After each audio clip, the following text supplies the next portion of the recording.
It's October 2001. We've just arrived at Melbourne Airport, looking all around, seeing all these unfamiliar faces. I'm lost, feeling quite confused, hungry, and very cold. So flashback to 1991, a war has just broken out in my country. So my mom and dad made the decision to flee from Sudan to Ethiopia. So at that time, my mother was 9 months pregnant with me. Every time she tells me the story, I'm like, whoa. So she walked from Sudan to Ethiopia while she was pregnant with me. Yes, it's a bit crazy. So they eventually made the journey to Ethiopia, and we stayed there for about a year. So we'll travel from one camp to another. All in total was about 6 different camps, until we were finally lucky enough to make it to our final camp, which was located in Kenya. So this camp was called Kakuma Refugee Camp. And Kakuma is a Swahili word for nowhere, and literally felt like we were nowhere. It's just like a massive field with nothing there. They handed us just like tents, and then you set up camp there. So I spent about 10 years in that refugee camp. The conditions were quite inhumane. So we had no clean water, there was no electricity, there was no proper hospitals, like pretty much nothing at all. We had just the one hospital, which would take us about 4 hours just to get there. And because we had no transportation, so say for example, if somebody was sick, you would have to get a relative to like carry you to the hospital. And the place is pretty hot, usually around 35 to 40 degrees on a daily basis. With no AC, it's pretty crazy. So by the time you get to the hospital, you're there, but the conditions as well, they're not very great. There's no proper doctors as well, so you just get nurses which will practice, and they put their hands up like, I think I know what I can do, and then yeah, so by the time you get there, you just pray and hope for the best. But as a child, growing up in a refugee camp, you don't really get to notice all these things. It's like your parents are the ones that are, you know, struggling. So for me, when people ask me while I'm in Australia, I just tell them, oh, I had the best time of my life. You know, like it was really fun. I want to go back and everything, but they don't understand. But for me, it was an amazing time. So basically, because we don't have there was no toys or no equipment or anything like that. So we'll just try to be creative. We'll grab like a pair of socks and just get like old plastic bags, put it in there, turn it into a soccer ball. You go off and you play, you come home and you eat, do the same thing again. And because you had no phones, your parents can't really call you and be like, oh, come back home. So yeah, for us, yeah, it was not too bad. So flashback now to 2001, we're back at the airport again. My auntie had no idea that we were actually arriving. So we got to the airport and we had nobody waiting for us.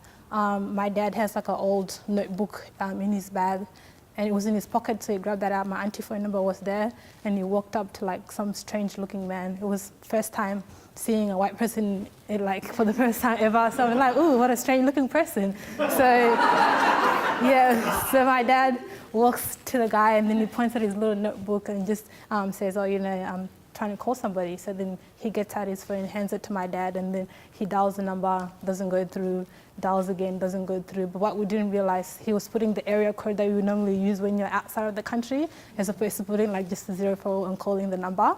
So after we realized that was the issue, fixed that, called my auntie, and then took her about an hour to come. She got to the airport, we got into the car, then we're just about to drive off, and it makes this weird noise. So she turns around and looks at us.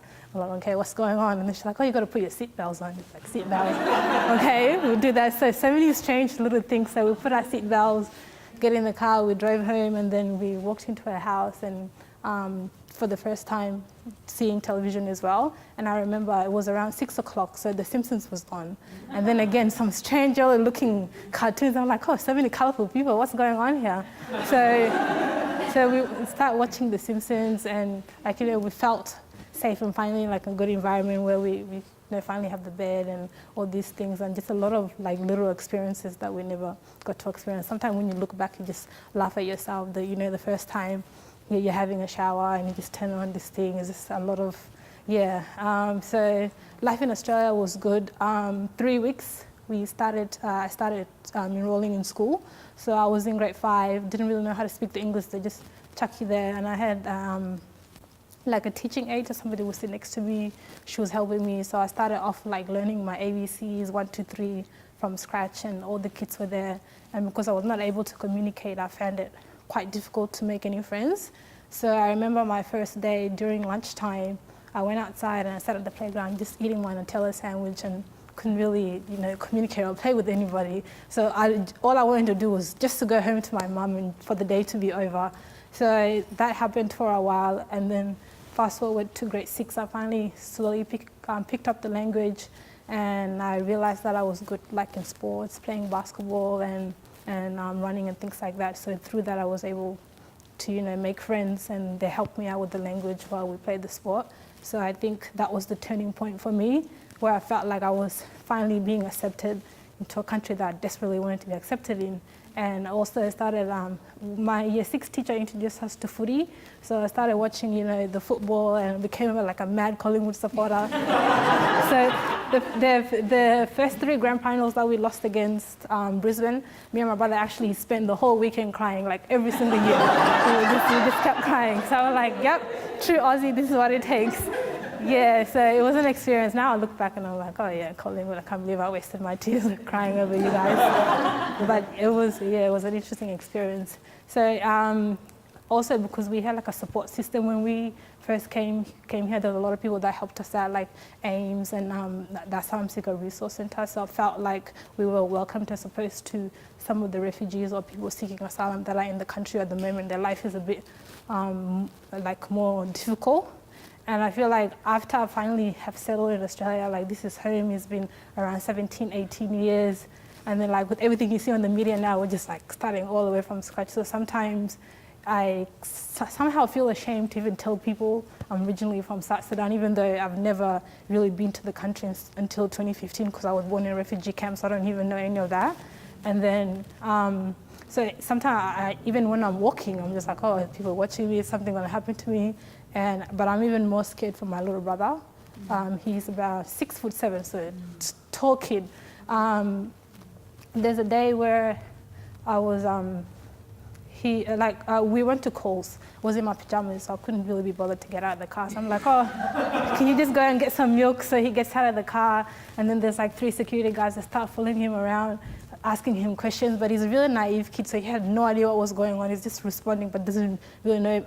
And as I'm sitting waiting, I'm like, doesn't really take that long to buy milk, so what's going on? And eventually, one of his teachers, because the school is near Coles, came in and was like, oh, I know that kid. So that's the only reason why they let him go. But apparently, he looked like somebody that had stolen something 3 days ago.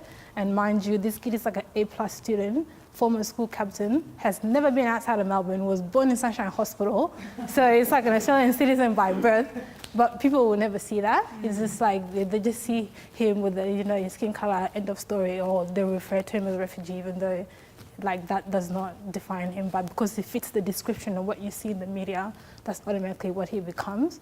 So yeah, it's quite frustrating, but I've found Australia to be my home. I often go out and volunteer as much as I can, just so I can help people that were in similar situations as me, and like just to be a voice for the voiceless, and just be able to say, if you give somebody a chance like we were given a chance, then they too can contribute to the Australian society, and we'll call this place home. Because a lot of us, a lot of refugees, they don't really have a choice. It's like you're not given a decision to be like, I'm just going to put my child on a boat and go off. Risk their lives. It's like, because you don't have a choice. It's like either you stay here or you die, or try and do as much as you can. So I think if people have that understanding and see that, then hopefully we might be able to change their perspective and give us all a chance, and we can all call Australia home. Thank you.